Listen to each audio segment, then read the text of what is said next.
Zumbaya, Zumbaya, Zeus. My what? Zumbaya, oh Zeus. My Zeus. It doesn't get any better than this. Campfire around the stars, s'mores, camp songs. I think the only thing we're missing is some good old spine-chilling ghost story. Oh yeah. Does anyone have a scary story? I have one. It's a true story, too. Tell us, Nessie. Yeah, go, Nessie. A few months ago, I was hiking out in the Northwoods close to nightfall. I don't like anyone taking pictures of me, so I only come out at night. Anyway, it suddenly got cold and started raining really hard, so I sheltered in the first place I could find, a dark, rocky cave in the side of a hill. It was so dark in there that I couldn't see my flipper in front of my face. The rain was coming down sideways, so I moved toward the back of the cave to avoid it, when my foot suddenly crunched down on something hard and smooth, scattered all over the cold floor. In the next flash of lightning, I saw what it was. Mounds and mounds of gleaming white bones. My heart just about jumped out of my chest. I thought I'd better sneak out of there quiet as a trap. But just then, I heard giant, bone-crunching footsteps coming from the back of the cave. I screamed like a girl and ran for my life. I never did find out what beast lived there. Wait, what, Nessie? That was you? You talking about my cave, my bone collection. The bone collection, Cyclops? Dude, I'm on a low-carb diet. All I can eat is meat. Well, so much for my scary story. Anyone else got one?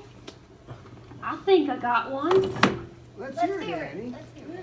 Well, it happened a couple years ago. I decided to take a little vacation. I rented an old house. Well, it was more like a creaky old mansion, really. Well, but I thought the silence and seclusion would be good for me, you know? Keep me out of trouble with the townsfolks. Anyway, I got there after dark, and I started unpacking my things. And then all of a sudden, the phone rang. And I said, "Who in the blazes be calling me out here?" Well, I answered it, and this strange voice said, "This is the Vendor Viper. I will be there in 3 days." I'm not one to scare easy, but I'll tell you, this kind of shook me. Then the next evening, the phone rang again. "This is the Vendor Viper. I will be there in 2 days." Now, I was starting to get a little nervous. I didn't know what kind of viper this was or what it was coming for. And then the next evening, it rang again. "This is the Vendor Viper. I will be there tomorrow." Anyway, I was starting to get pretty frightened. So then that morning, the phone rang again. "This is the Vendor Viper. I will be there in 2 minutes. I packed my bags faster than you could say Jack Robinson and hightailed it out of there. I barely made it out by the skin of my teeth. Annie Oakley? That was me! I am the Vendor Viper. Medusa, why do you call yourself the Vendor Viper? Does it have something to do with all them vipers on your head? No, it's my job! I fashion like the window! I am the Vendor Viper! Wow. Okay, Medusa, I think you might be overdoing it on all them creepy reminder calls. Anyone else got a story? I had a bit of a scare once when I was a young'un. Let's hear about it, Cyclops. Yeah, come on, Psycho. It was a really dark October night, and I was the only kid that showed up for the midnight hayride. I didn't want to look like a coward, so I hopped on. Not a good decision. First of all, the horse pulling the hay wagon was ancient and slow as molasses. He just kind of meandered through this never-ending corn maze while the driver just sat there all stiff and silent as the grave.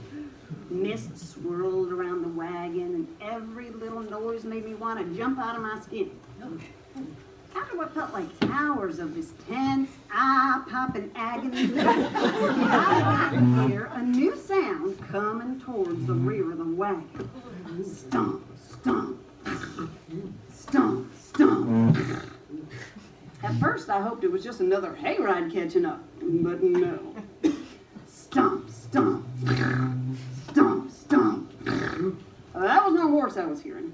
It was a two-footed beast, and a big one, if I'm any judge, and it was getting closer by the minute. Soon, my straining eye could make out the form of a huge beast coming towards us, with awful horns and glowing red eyes. He was so close I could see the steam rising from his nostrils, and I was so scared I couldn't move. Suddenly, the beast bellowed, the horse reared and bolted, and as we took off, I looked back, and I thought I saw in the beast's clenched fist a blade gleaming in the misty moonlight. Good thing that horse knew his way out of there, or I know I wouldn't be here to tell this tale. Cyclops? Is that really you? I always wondered if that little hayride kid was traumatized for life. Yeah, that was me. Running after you. I was just trying to catch up and let you know it was pumpkin carving time.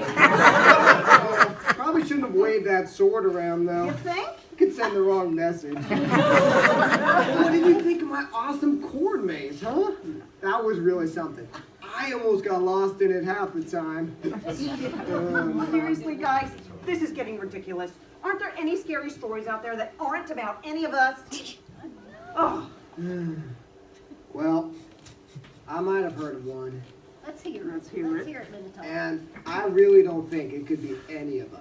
Okay. Way too creepy. I think he's called the Jersey Devil. I've only heard rumors, of course, of a giant, lizard-like creature that turns kids into grinning zombies. How does this Jersey Devil turn children into grinning zombies?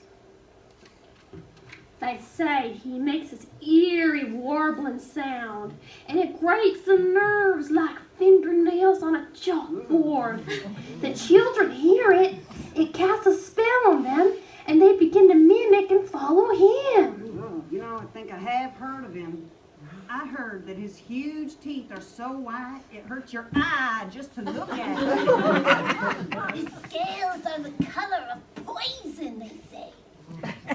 Guys, I'm getting really creeped out. Why did we decide to camp in Jersey? Can you stop talking about this? Wait!